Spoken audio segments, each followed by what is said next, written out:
Hi everybody and welcome to Adobe Live. My name is Flynn. I'm here with the fantastic Jeremy Lord, and we would like to begin by acknowledging the traditional owners of the land in which we are streaming and creating from today and pay our respects to elders past, present and emerging. Jeremy Lord, how are you, sir?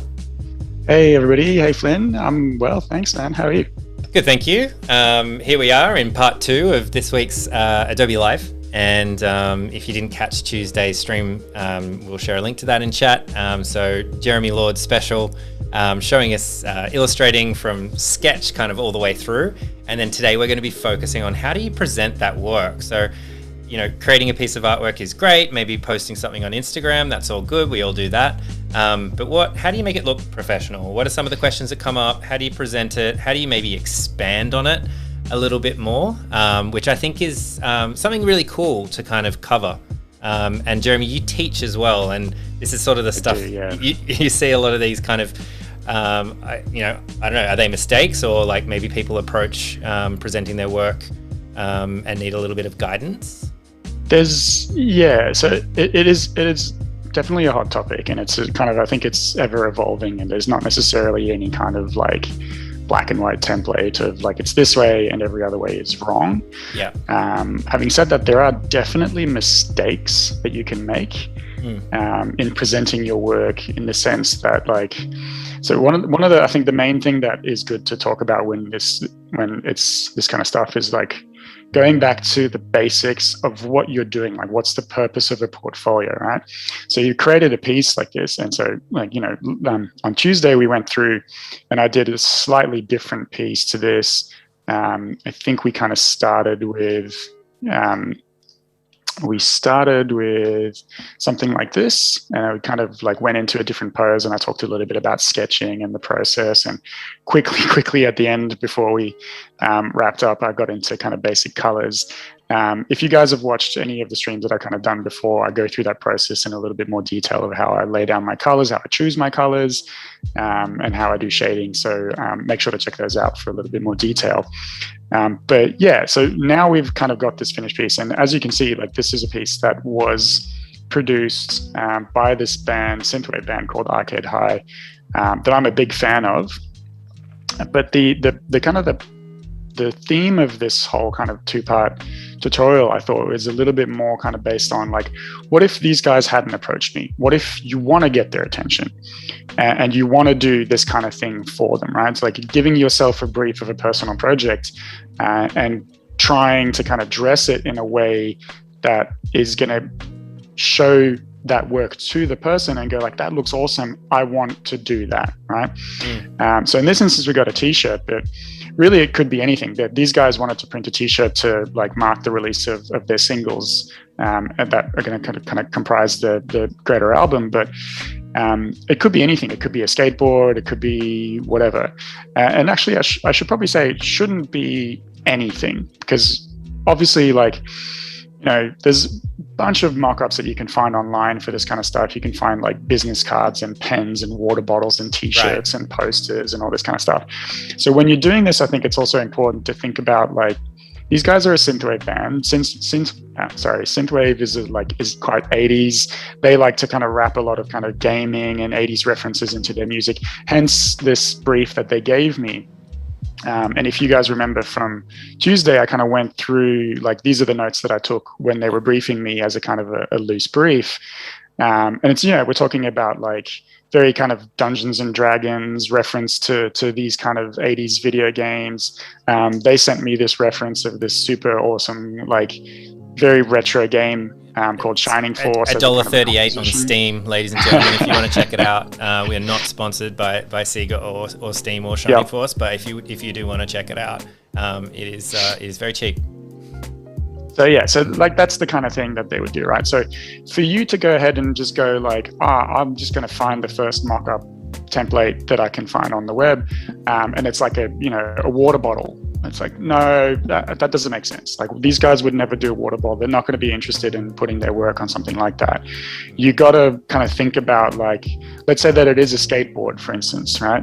Can you make it an 80s skateboard? Can you theme it so that it's like that shape of the 80s skateboard with the big wheels and kind of like those plastic boards, not a modern day skateboard? Because that kind of fits within their brand, and it kind of shows them that you get who they are, and it makes them kind of think like, yeah, we would totally do this. Whereas if you show that to them on like a pen or a water bottle or a business card, it's like, we have no use for this, so that's not very interesting for us. So that's first step, I think, is to kind of think about how you're going to show this and what you're going to mock this up for. And then the next thing I think is like, why are you showing me this? Right? And it's a silly question. It might seem like a very kind of obvious answer, but the implications that it has, I think, are pretty massive. So things like showing thumbnails, for instance, which I think is a big point of kind of debate amongst a lot of people. Like, do you show thumbnails? Do you not show thumbnails? I'm a big fan of showing thumbnails because they show your process. They show your way of thinking.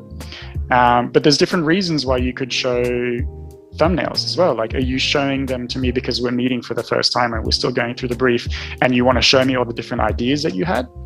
In which case, a huge amount of variety is probably good.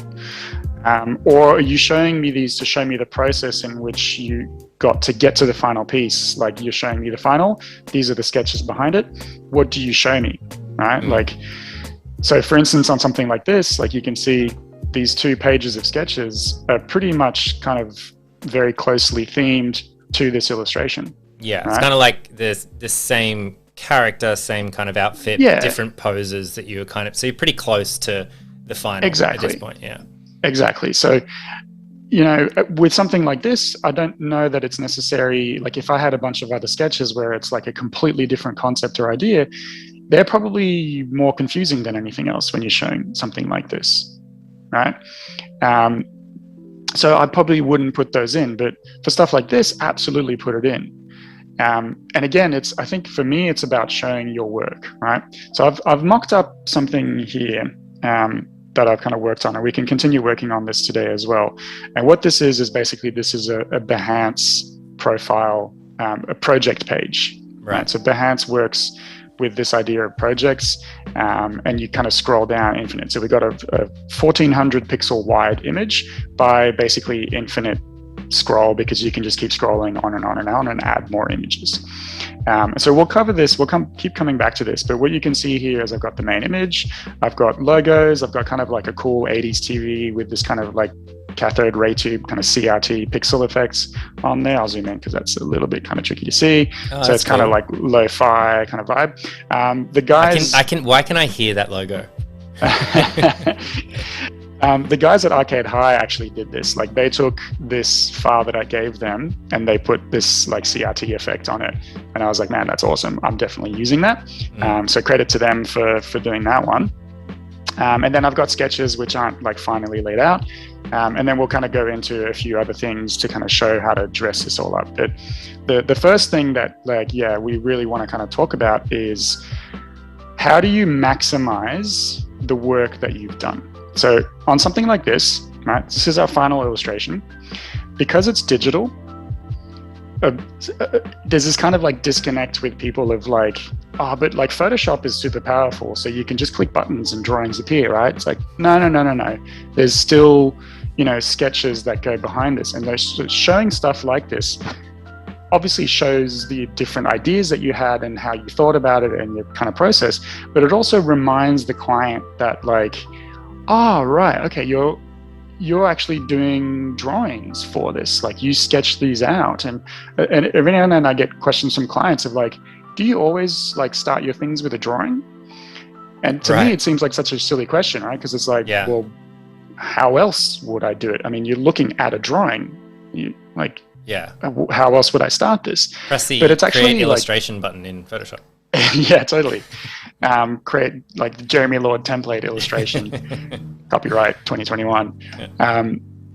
So I think this is valuable to remind the clients and the people kind of looking at this of like the appreciation of the work there. You're not about to kind of just show the final piece like this. And the analogy that I always use is like, think of like MasterChef, right? Like big famous cooking show. The point of that show is people making the food. If you took that out and it was literally just like, we're going to give you a brief, cut, now judges are tasting food, that would be so boring. Nobody would watch that. Because you want to watch and learn how the things are made, and you want to watch people fail and like cut themselves and burn themselves and like succeed despite changing their idea. Yeah, exactly. That's the show, right? The show is not like people eating food. The show is people making food. And so you want to do the same thing with this kind of stuff. And the first thing I think is showing your sketches reminds people that you did this by hand, that you thought of this, that you kind of, created this yourself, and you had all these ideas. One of the ways I think that comes up the most, especially with things like type, right? So this logo up here that we've got, that I created based on a logo from Signal Noise, who's I'm a huge fan of his work. He does a lot of kind of synthwavy stuff. So Arcade High commissioned him to do a logo. I took it and kind of like heavily inspired myself off this to kind of create this more kind of gamified box art kind of thing. So this is not like all me, but this is still something that I made myself in Illustrator, right? So if I jump into Illustrator, you can see this is me like on a grid creating this. So this is the logo that Signal Noise made, and I'm just kind of lightly editing that to kind of fit a little bit better with this composition. But I'm going through and I'm making these shapes. Like this is me, taking all these different shapes and putting them on a grid so they all line up and like making this font. But that to me seems obvious. But for a client, they might go like, oh, cool, what's that font? Like you literally just went online and found that font. So showing the process of how you created this, and you could do this as an animated GIF, you could show like how you went from the sketch to this, to then edit that, and just show the steps, right? The point isn't necessarily here to be like, look how awesome this is, or at least it's not just that. It's also to make sure the client understands like, wow, okay, you made an illustration and you made a logo for me. And I've had clients before look at this kind of stuff and literally go like, can we have the font for that, please? And it's like, you have this moment of realization of like, wow, okay, they don't know the amount of work that I put in there because you're not showing them the work that you put in there. Right. Yeah. And that I think is what thumbnails do. So they remind people of like the craft that has gone into something and that you created this from scratch. So I think thumbnails are hugely important on the aspect of like showing your work, but also, reminding people of your process too. So I would always put thumbnails into a project like this. Yeah. So let's take a look at how I would kind of lay these out, because I've kind of like slapdashed a few onto here from these two kind of pages. As we jump into there, just before we get too deep, I just want to do a bit of a shout out to chat as well. Our good buddy Dale Bagini is in chat. He says, impress them with your power in the process. Yes. I think it also really adds value. Like even if you're like graphic design as well, it's the same sort of thing. If you just go, cool, here's the logo. You see it all the time, right? Like someone will redesign a famous brand and all you'll see is like it be retweeted on Twitter or see it on Instagram. You're like, this logo cost like $500,000 or something like that. Yeah. With no other context around the branding or the structure or how it's implemented, like where that money went, how it happened and stuff as well. So like, showing everything around the illustration, around the creative process is like really valuable, even just to show people visually that it's not just pressing the Jeremy Lord button in Photoshop. That's coming after Adobe Max. You'll all have but and what's up, Steve? What's up, Frank as well? Yeah, lots of people in chat. It's great to see you. Feel free to ask questions as we're going along, as we're jumping into some of this portfolio stuff, whether you're an illustrator or not, because we're going to be talking about presenting your work and showing your work and all that sort of stuff. And that's exactly right. It's just like show your work, and for me, it's something that is like so obviously simple. As a statement is like, I'm showing you my work. It's on the screen. It's like, but you're not, I can't see your work. You're not allowing me to see the work that you put into it. You're not allowing me to see the final piece properly. Like there's all these different things and ways that you can kind of screw it up a little bit and not make the best out of your work. So it's maximizing that amount of work. So obviously like when you do something like this, as you guys can see, like I'm starting with the big piece, right? Like this is the final piece as it stands. Here's the thing that I made. Now I show you how I made this, right? Right. And there's different ways I could go about this. Like I could give some context. Like sometimes, depending on the brief, I'll write a little piece like immediately under it to give it a bit of context of like, what was the brief? What was my thinking? Like, why did I not go Japanese here for some reason, right? Where all of my other work is Japanese. Why is this not? What am I trying to do here? Like, why couldn't she have been a samurai or something? Like, this is maybe a little bit strange. Yeah, exactly. And so this is the brief. So you got to have that context in order to understand like why this is the way that it is. What's it in reference to? Once you see like, and perhaps, you know, like I should probably put something like this image into it, right? Because this is also like a solid point of reference of like, once you see this, you have a little bit more context around why the final illustration exists. So you understand a little bit more about what the brief is and how it all works. Yeah.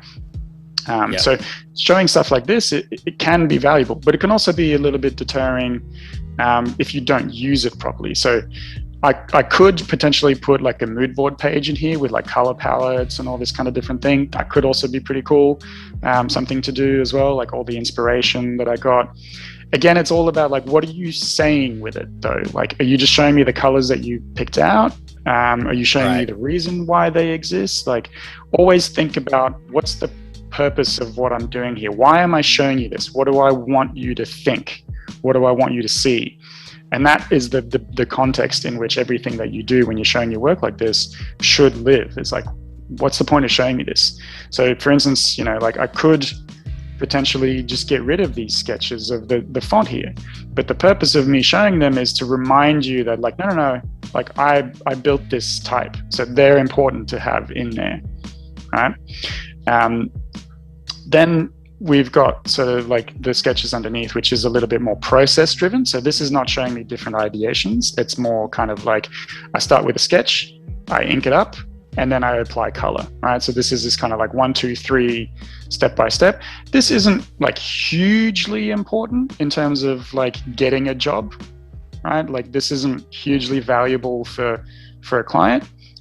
Not insofar as you've already kind of showed them these sketches, but it's just a nice to have kind of cool thing of like, here, look, this is how I work, right? Kind of like step by step. This could be an animated GIF as well. It could be a range of different things depending on how you want to lay this out. I've done it like this in here. But yeah, what I want to kind of touch upon right now is also this. And I think it's something that a lot of people kind of forget to do when it comes to sketches is, and I should probably name these. I've been a good boy and kind of named all my other layers except for this one. Where do we go? Where's the other one? There it is. Sketches 2. They're easy to find if you label. Yeah, 100%. Especially because I'm starting to have a few layers in here and it's getting a little bit confusing if I don't clearly label these. But yeah, so I've brought these in, like one of them is this page and the other one is this page, right? And I want to make this kind of look nice. So whether, obviously these are all digital, right? So they're already on a layer, that was my next easy question. enough to kind of work with. The brush that I'm using for these is literally just a basic kind of either pencil brush or something with a little bit of kind of, you know, opacity, jitter from the pressure of my Cintiq. So yeah, so I generally just tend to sketch digital because, you know, cut out the middleman and don't use a scanner and all that kind of stuff. But it is also nice every now and then to kind of use a pencil and paper and have that warmth of the sketch. But it can potentially make things a bit trickier later on when you want to do stuff like this, where, you know, like I want to fix this. Sorry, I'm kind of zooming in and out a lot. I want to kind of resize this because this one is the drawing that's the final one, right? Like this one's the one that I ended up using. So I want to make it look like that one was the final hero.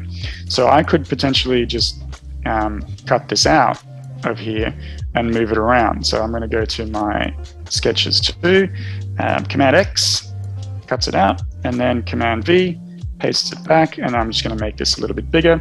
So, you know, like the point here is thinking about how you lay your sketches out as well is important.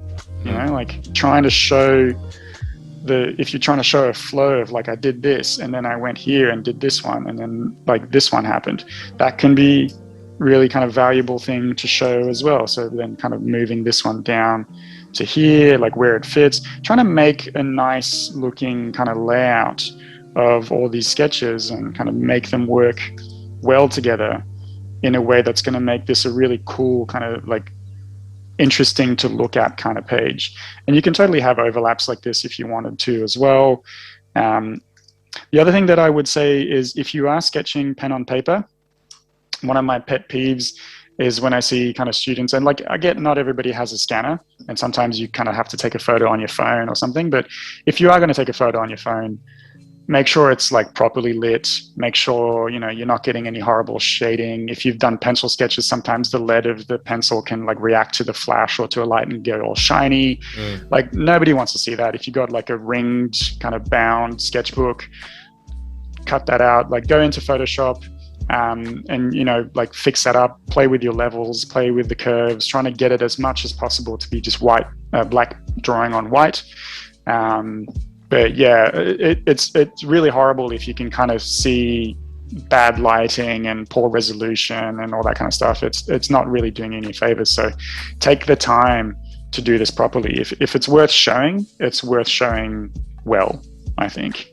Yeah, totally. And there's a bit of a chat going on about digital versus like traditional. I know Johanna like quite likes her like the texture of sketching and kind of drawing and things like that. Dale, digital all the way, but I'm biased for sure. Steve, that's not a surprise, Dale.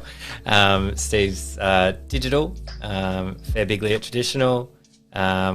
Gareth, digital revived my love of drawing and painting. Oh, that's nice. That's interesting. Yeah. Laura, I used to be traditional. I'm digital. For me, there is a better flow. Yeah. And again, like it's so nice to just sit down with an actual sketchbook and do these things, you know, and like try and kind of get again that warmth of a sketchbook. But it is so much faster, as you guys saw, you know, on Tuesday. A lot of this kind of stuff when I was sketching it, if I flip back to the original kind of drawing that we did, you guys kind of saw me, you know, taking this sketch and doing things to it that you couldn't really do if you were working in analog, like things like, you know, like moving this leg around, for instance, and kind of resizing things. So yeah, like hinging this down or trying to like, you know, change the pose without necessarily having to redraw it. All these things are super fun and very simple to do. So there's definitely you know, advantages to working digital in sketches and kind of seeing how all that can kind of work, and, you know, resizing or changing stuff without having to redraw it is super handy if you're kind of, you know, struggling with proportions or trying to get the right pose of something. The whole digital thing will help massively. Yeah, and that was just a liquify tool. Anyone that was that was the liquify tool. Yeah, so yeah, I you know, last stream I kind of did a lot of this, and we kind of puppeted her and articulated her and changed the pose a little bit. So yeah, so digital, I don't think there's necessarily digital versus analog. It's just like, you know, choose your choice, go with the one that you feel most comfortable with. For me, it's digital because most of my process is digital. In fact, my entire process is digital. So might as well just be digital as well. But yeah, I'm pretty happy with how this kind of sketch page is looking right now. I think it looks pretty good. The other thing as well is, you know, there's this kind of, in my brain, there's this kind of debate of like, is it okay to do this thing where it's like, there's like concepts written up here, it's like, or thumbnails. Right. I think like a big for heading. me, I find that a little bit silly, simply because it's just kind of like, yeah, no kidding. Like I can see those are thumbnails, right? It's like, it's like a photo of a car for a car ad and just write like, this is a car underneath. Like, really? Who do you take me for? So I think the thing with that for me is something like this, right? And one of the mistakes that I see most commonly with a portfolio, we're talking about like digital portfolio here, and I know this is going to probably create some questions and some debate, which is great. It's exactly what we want. But I'm doing this as a digital layout for Behance on purpose. We could have kind of focused a little bit more on print portfolio. My view, and this again is my view, is that print portfolio is kind of redundant these days. I think you should probably focus more on a digital portfolio, whether that's, on like your own website, on Behance, on a blog, or whatever you guys want to do. Just having a digital presence is so much easier. And this is probably going to make me sound old, but I remember when I graduated from high school and started like sending portfolios out, I literally had to like mail my portfolio, like physical copy of my portfolio out to somebody. And that means like you don't have a portfolio to show for however long it takes to get out there, for them to review it, for them to send it back. Maybe it gets damaged. It's like, do they always send it back? Yeah, they usually do send it back. Sometimes if it's like, sometimes you can go, if it's local, you can just go and drop it off and then go and pick it up again. But all that is a lot of work, and it's a lot of money as well. Like cost, print an A3 portfolio with lots of pages is pretty pricey. And it's also difficult to edit. Like unless you're going for that horrible like plastic sleeve thing, which just don't, oh man, just I have never one of those. do that, man. I have like, one of those. Yeah. Nothing says like I am anonymous and you should forget about my work instantly more than one of those like plastic sheet portfolios. Oh man, young graphic designer me is feeling that. So yeah, so it is expensive to do that, but yeah, for me, I think that like a print portfolio is just like, what's the point? If you get hit up in an email, it's like, send me links to your work. Or like, I do this with clients all the time, where it's like, go to my website, pick out a few works that you think would be good for this, so I can kind of understand what you're doing. Like all these things you can't do with a printed portfolio. But if you're super keen to do a printed portfolio, a couple of things that you should avoid is like, you've got your basic kind of A3 landscape layout. One of the things that a lot of people kind of think about is, layout or landscape. I'd just go landscape just because it's easier to kind of showcase your work that way. Definitely don't do the thing where you're kind of some are layout, some are landscape, because that's just like nobody wants to kind of turn your giant stupid thing around all the time. So one of the big mistakes that I see is something like this, right? We've got sketches. We're going to stick those in here. And we're going to put basically everything on the same page, right? We're going to do some thumbnails over here, and that's going to sit nice and pretty. And let's grab the other ones too, because they were pretty cool. And we want them in there. Obviously, I want to show, maximize, like, look at all the work that I did and look how good I am at drawing. Right. All this kind of stuff. So we got those two in here. We want to stick these logos in here too, because, I did the logo, so let's show that. And that would be actually probably like a good step, like for somebody to remember, like I designed the logo, I should probably talk about how I designed that logo rather than just assume the client knows that I designed the logo. That's a good thing. But for the purposes of this, we're like cramming everything into this page. And what it does is, like, as you can see, it's starting to get like really intense in my layout. Yep. Just merging everything down. Here we go. And basically, like, this is what we're looking at, right? Like, this is the amount of room we've got left. Then we've also got some like text that we're going to put in here, and like blah-de-blah-de-blah, like some lorem ipsum. And that needs to go in here too, and that needs to fit and everything else. And like, I also need my logo somewhere. So I got to like stick that in here somewhere down here. Like, here's my logo and my text. And just like, this is just no, because what this is, and like also I need to, put a header up here of what this project is, and like a descriptor of, what the client was, all this stuff. And it's like, I can't see this now. I can't see any of it. You're not showing me your work. It's like, hey, look how cool this illustration is. But it's like, it's tiny. I can't see the details. Yeah. And everything's competing, right? Like, exactly. You don't know what to look at. And it's pretty easy to kind of overlook the purpose. Totally. And yeah. And it like, again, it's like, show me the work that you did. I can't see it here. It's too small. So, and the other thing that this does is obviously one of the big questions that a lot of people have when they're kind of building a portfolio is, how many pages should I have? Like, I feel like my thing is too short. And like, I think that's just a reality of a lot of kind of students doing work like this, is because the bulk of the work that you will do when you're in college is college work. Yeah. And there's probably not going to be a huge amount unless you're like, you know, your college is hugely intensive and giving you heaps and heaps of work at a super fast pace. You're probably not going to have too many things. And those things that you do have are going to be like some photography, some illustration, some packaging, and it's going to be a huge array of different things, which I think is a little bit kind of funny in that sense, because it's like, I have 2 projects that are relevant to you out of the 7 that I'm showing you, because I'm talking to you as branding, and the rest is like photography or typography or whatever. And it's like, that can be a bit tricky. Yeah. But definitely, I think with something like this is like, this is a project, and I think it's interesting that Behance talks about their things as, you know, a project. And when you go into it, you can see like how everything is kind of laid out, and it's this kind of scrolling project. So here I've got kind of 2 posters. I'm kind of showing the typeface, I'm showing stickers, so I'm showing sticker kind of variants, and then a little bit of a thing. This one's just a personal project, so I'm not super fast about this, but this is a project, right?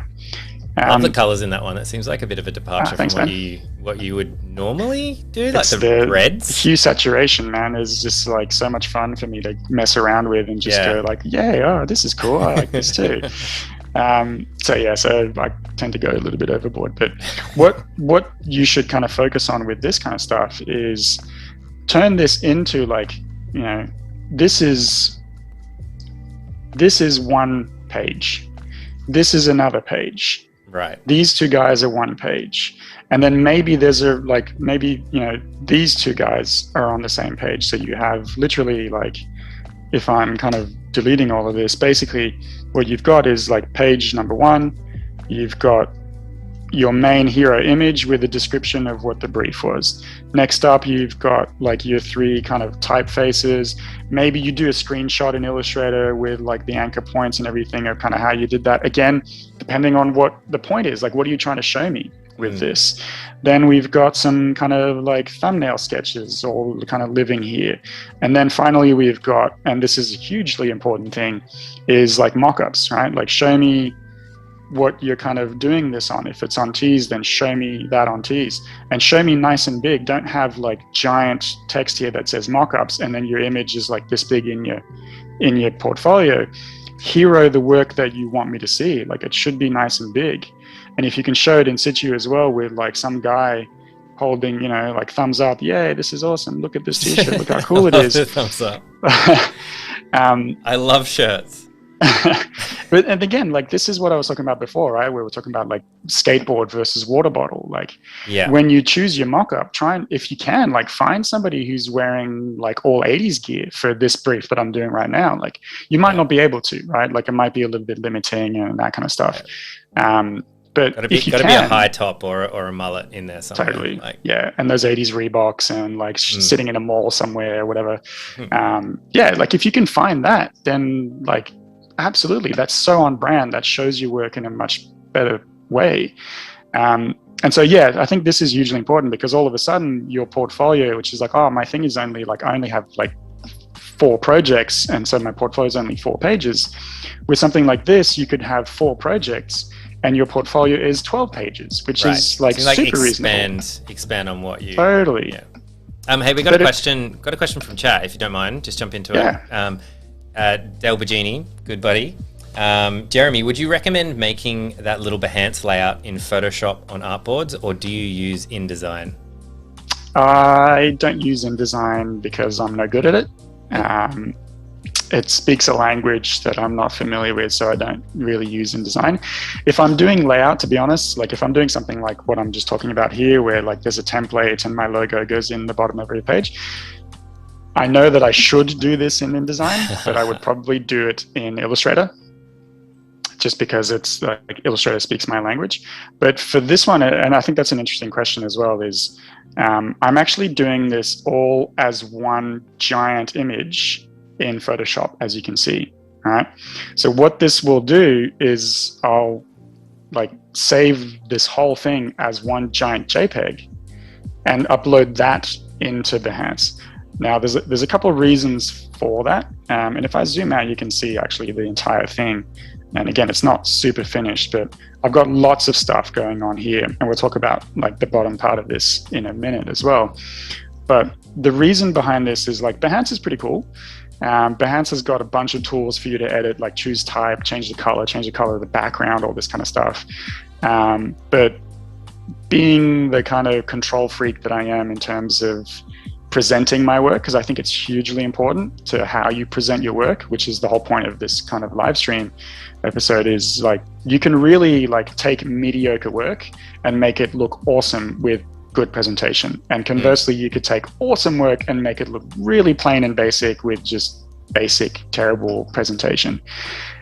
So I do this because it allows me to just be in full control over the layout and do things like this, right? Where it's like, I want to draw attention to certain areas of my illustration. And also because it's manga themed, this makes sense. It looks like a manga kind of layout. And it's kind of dressed in that way.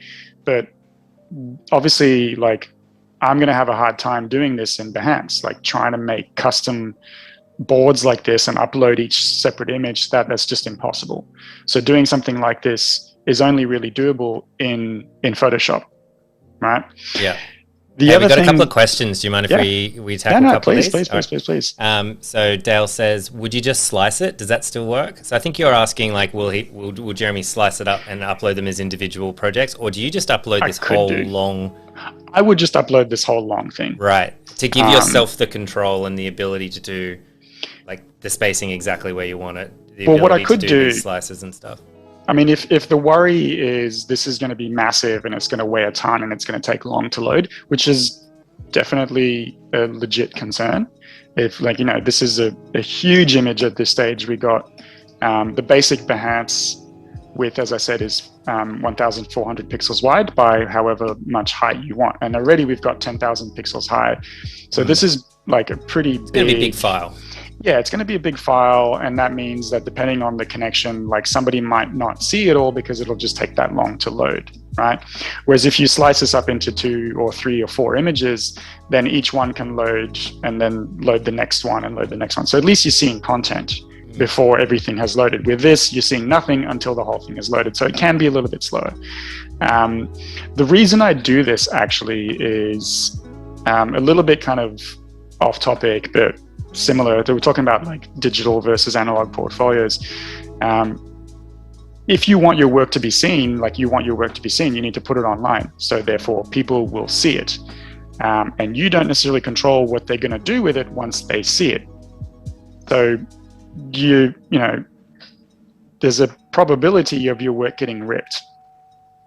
And one of the things that Behance does super well is it allows you to put kind of high resolution work in there and it crunches it down for the thumbnail. But if you save that image, there's potentially a relatively good resolution image for people to rip. What this does, in my opinion, is basically means that I'm adding a step for somebody who wants to rip my work, where they can't just take this one image. They need to take the whole thing, and then they need to have that skill in Photoshop to be able to crop it, which is a pretty basic skill, but it's just adding another barrier for somebody to be able to like steal my work, essentially. Yeah. And on the flip side, it makes my life a bit easier because I just do one big piece and upload that as is. And people's connections are pretty good nowadays, so I'm not sweating the kind of the slow connection too much. And it's probably about your audience, right? Like, you know, audience on Behance, you know, might be a potential future client. You know, it probably someone that is more likely to have an internet connection. It's not like a, you know, home. You're not marketing to like, you know, grey nomads or anything like that. Like, you know, it's not, you're not Australian tax, like trying to communicate to everybody. Like, it's quite a targeted thing. I'm going to move on to the next question. Kim, thanks for the question, Kim. Hi, Jeremy. Just wondering, how and where do you get your inspiration for colors? Do you have any tips on color grading? Do you want to give us like 1 or 2 tips? We've done entire live streams about this. Color's so important for Jeremy. Has a lot of thoughts on it, but do you have like a quick version? I do, yeah. So for this one, in particular, this one has obviously got a specific color palette, which you guys can see here. This one was definitely a work in progress for me in terms of like, obviously I want the 80s kind of vibe. So orange, pink, that works super well. The anime blue hair is kind of there as well. But because this was going to be screen printed on t-shirts, I needed to limit the amount of colors, so, which was super challenging for me to do, because essentially I've got 6 colors, which is actually quite a few colors when you're talking about screen printing.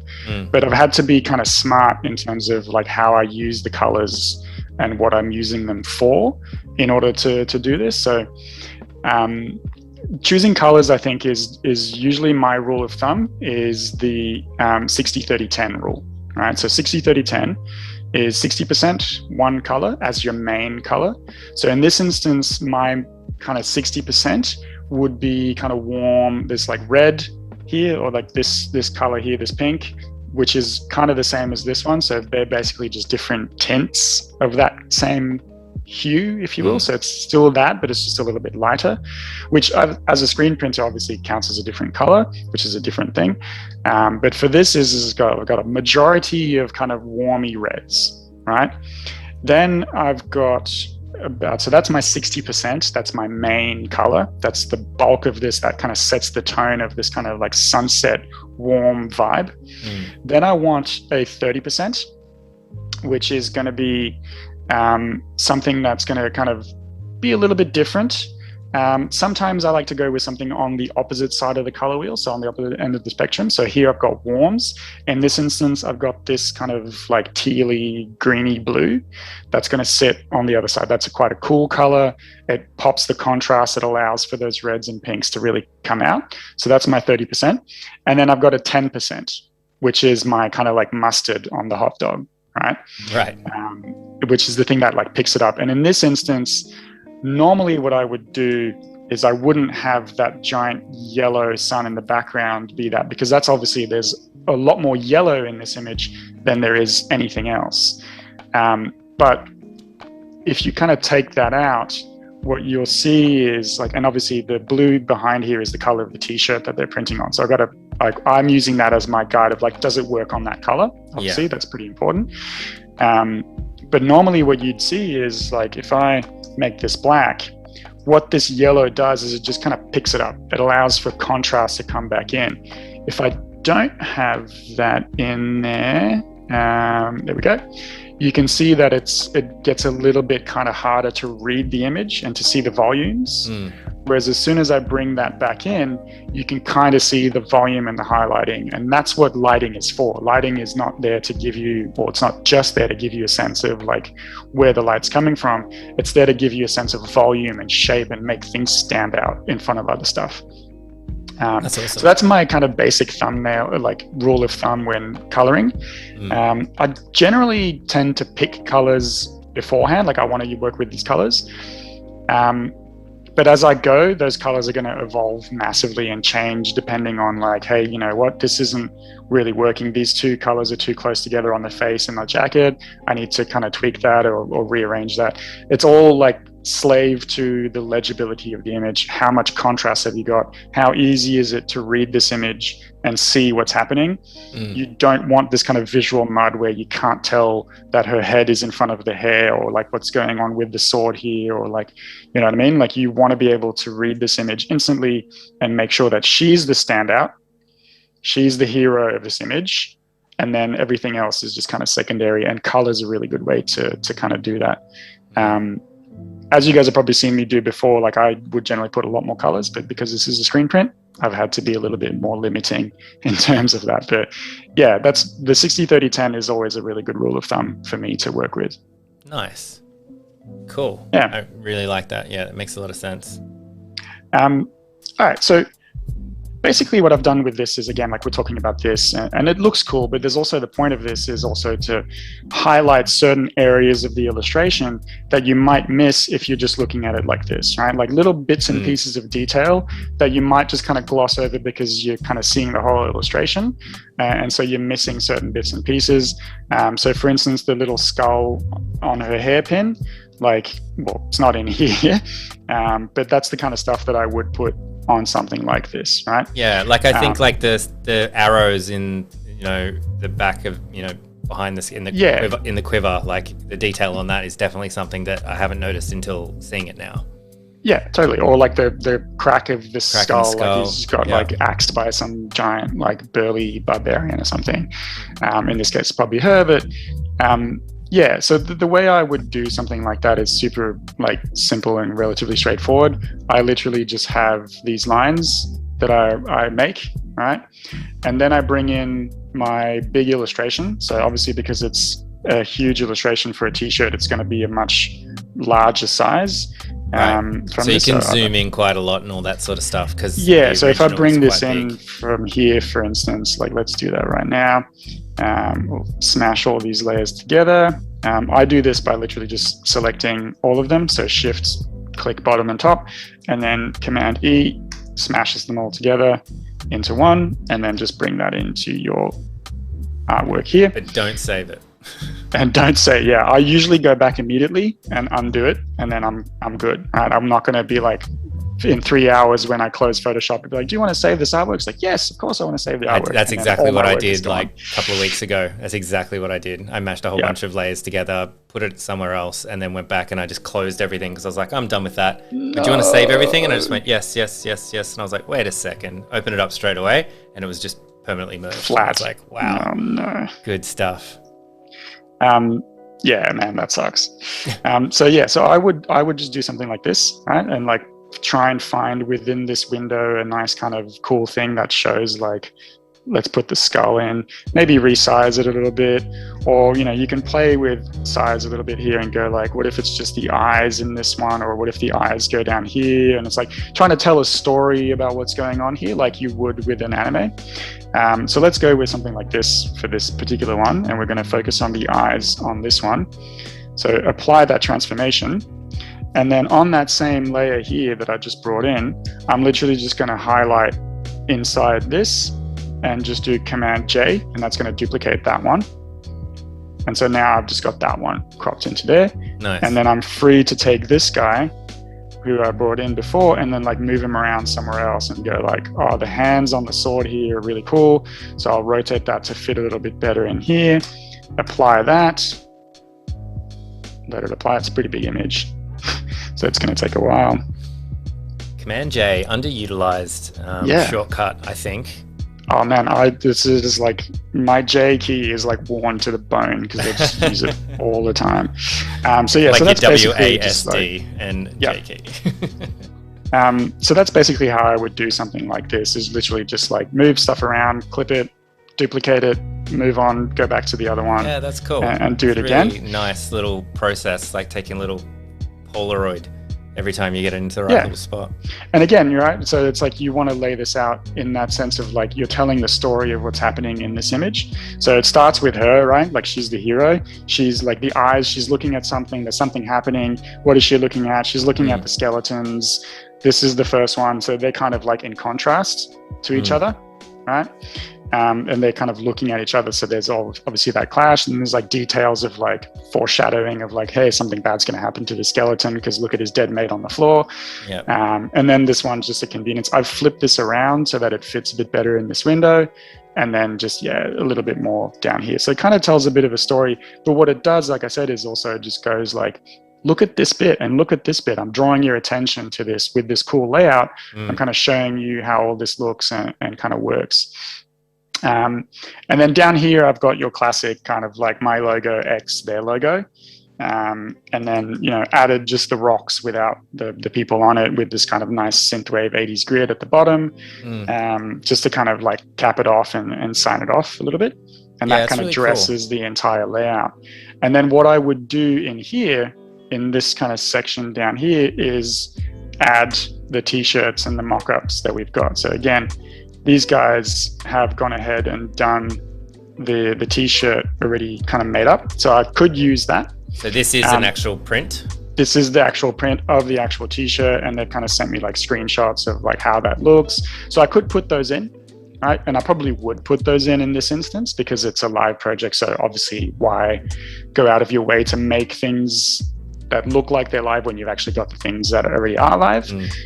So I would probably just stick these in here and try Get and that kind of, nice like imperfection in everything. Yeah, like yeah. natural. But real what light. I thought I would kind of do is kind of show you guys, if you don't, obviously the context of this is giving yourself a brief to try and get this job, so you don't already have it, so it's not a live brief. Yeah. So how do you kind of then mock it up in order to do that? So there's heaps and heaps and heaps of mock-up templates available online. They're all usually PSD files. A lot of them are free, and I kind of ask you to give some credit to them. They all work in the same way, right? And they all work in this way that is relatively simple. And I'll show you guys how to kind of do your own one using something like this kind of like snowboard template. And we'll go. I'll let you in chat know. We've only got a couple of minutes left, so we've got about 4 minutes left. All right, sweet. Let's go into my folder here, and I've got a bunch of resources in here, and I've done something with these snowboards, right? So these snowboards are something that I made entirely myself. This is not downloaded from the internet. It's just something literally that I created myself. So the outlines of the snowboards are done in Illustrator. And then literally what you want to do here is I've got a bunch of effects on here to kind of give it that real kind of looking vibe. But what you kind of want to do is go on to your image here. And so we've got the bottom, and then we've got the top. Here we go. This image right here.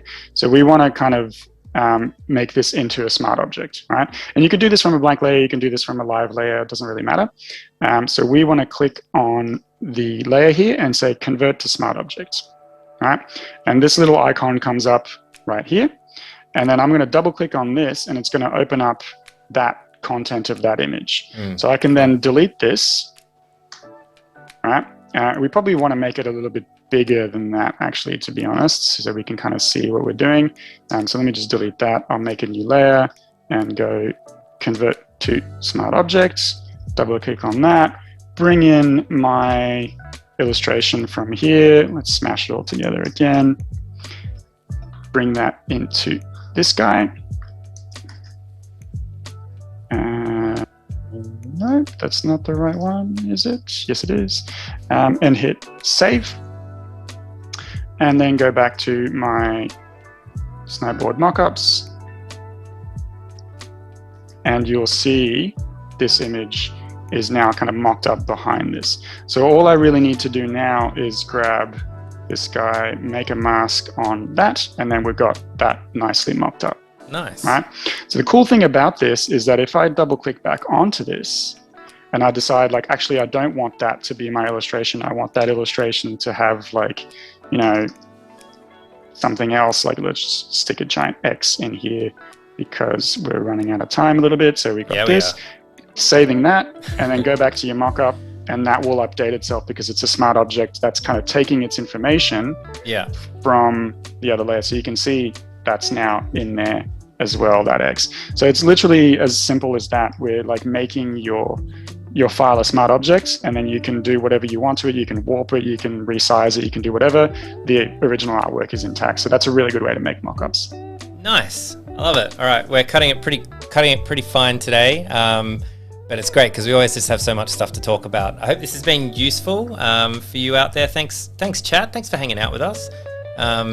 It's a great way to kind of end the week with our Thursday streams, always so chill. So it's been really cool hanging out with you. And Jeremy, thank you so much for sharing all of that, how to present your work. There's lots of really interesting, useful nuggets of information in there. But yeah, as always, thanks for just hanging out with us and being on Adobe Live. It's my pleasure. Super fun. And thanks for all the questions, guys. Always super fun to kind of chat. Thanks everyone for hanging out with us. We'll be back next week for Adobe Live. We will leave you with a little video about Adobe Max. I'm sure you've heard a lot about it if you watch a lot of Adobe Live, but please go register. It's a great lineup and it's all free. So check it out. See you next time on Adobe Live. Bye. See you guys.